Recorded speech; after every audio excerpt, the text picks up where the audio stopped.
महाभारत की कहानी चक्रव्यूह में अभिमन्यु का वध। कुरुक्षेत्र में कौरवों और पांडवों के बीच 18 दिन तक घमासान युद्ध चला था।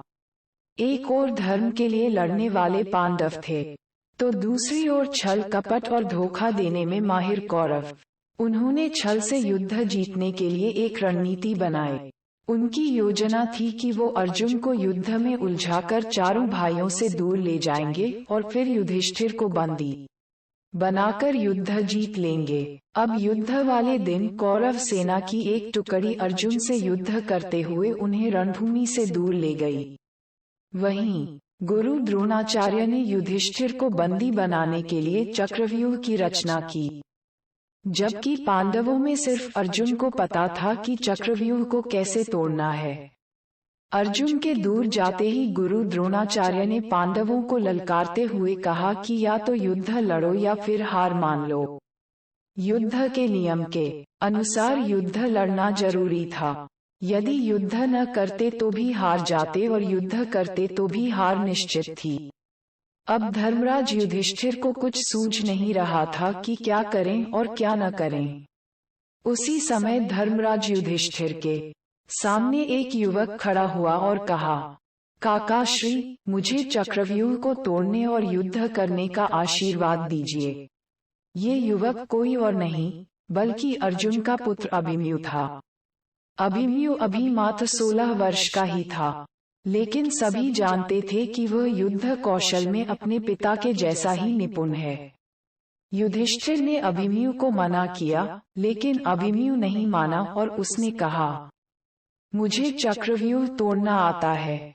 जब मैं अपनी माँ के गर्भ में था, तो पिता ने माँ को चक्रव्यूह तोड़ने का तरीका बताया था। बस तभी मैंने इसे सीख लिया था। मैं आगे रहूंगा और आप सब मेरे पीछे पीछे आइए। हार मानकर युधिष्ठिर ने अभिमन्यु की बात मान ली और सभी युद्ध के लिए तैयार हो गए। सबसे आगे अभिमन्यु था और बाकी सब उसके पीछे। अभिमन्यु को रण क्षेत्र में देखकर कौरव मजाक उड़ाने लगे कि यह छोटा बालक क्या युद्ध करेगा। लेकिन जब उन्होंने अभिमन्यु के युद्ध कौशल को देखा, तो उनके पसीने छूट गए। आगे बढ़ते हुए अभिमन्यु ने दुर्योधन के पुत्र लक्ष्मण को मार गिराया और चक्रव्यूह में प्रवेश कर गया। उसके चक्रव्यूह में प्रवेश करते ही सिंधु के राजा जयद्रथ ने चक्रव्यूह का द्वार बंद कर दिया, ताकि चारों भाई चक्रव्यूह में प्रवेश न कर पाएं। अभिमन्यु आगे बढ़ता जा रहा था। उसने एक एक करके सभी योद्धाओं को हरा दिया, जिनमें स्वयं दुर्योधन, कर्ण और गुरु द्रोण भी शामिल थे। किसी को कोई उपाय समझ नहीं आ रहा था। तभी कौरवों के सभी महारथियों ने एक साथ मिलकर अभिमन्यु पर हमला कर दिया। किसी ने उसका धनुष तोड़ दिया, तो किसी ने रथ। इसके बावजूद अभिमन्यु नहीं रुका। उसने रथ का पहिया उठाकर युद्ध करना शुरू कर दिया। बड़े बड़े महारथियों के साथ वीर अभिमन्यु अकेला लड़ता रहा, लेकिन वह अकेला कब तक लड़ता।